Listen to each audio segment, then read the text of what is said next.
Sis Love. So, for today's video guys, may isi-share po ako sa inyo. Kasi, ano siya dumating na siya galing Kuwait. So, let's try it guys at sa ating buhok, no? Anyway, may buhok naman. Isa na naman siya. Yung mataas na din po. So, siguro mas more than pa. So, anyway, ang pangalan ng ating for hair beauty booster. Yeah. Actually, gigan din siya straight guys. So, let's try. Anyway, drops agad niya siya. Serum siyang type. Then, ko lang siya sa root ko. Ganito po ang pag-a-apply niya. So, like, kumbaga, ang niya po is, to be able to long hair, strong, and, very thick. Okay, kasi yung buhok ko po, guys, po siya yung, manipis na type. Pwede, tinatry ko po ito, si Brill Hair Booster. So, like, ganito lang siya.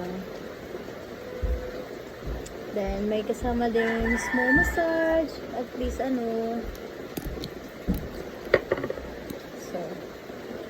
massage siya.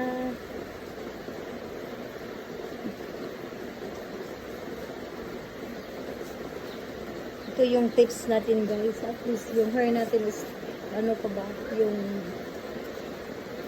straight long, stay long and straight. And, so, tapos na po ako maglagay nito, guys. Anyway, kunti lang.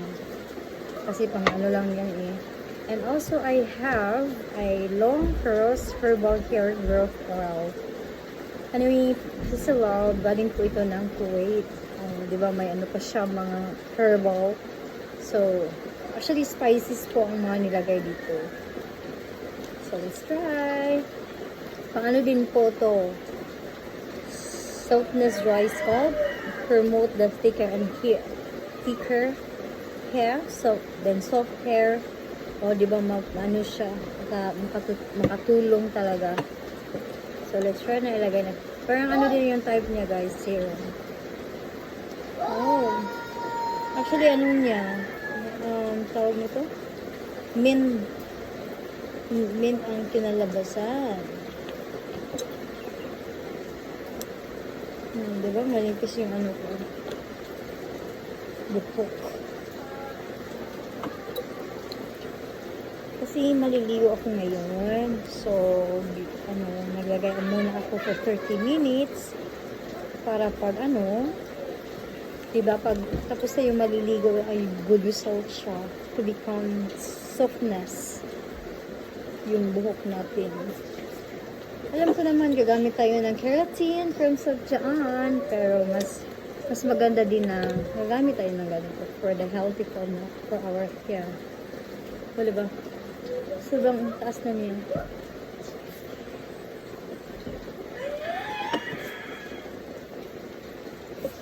Sa Kuwait at namin na imimix, guys. So, daan. Banti lang. So, let's scrub our hair. Diba? So, for that guys, i-fold natin. At least naman, niya to absorb the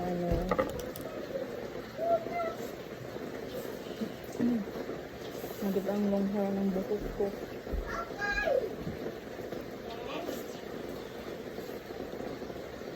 Thank you guys for watching. Please comment, share, and subscribe. Love you.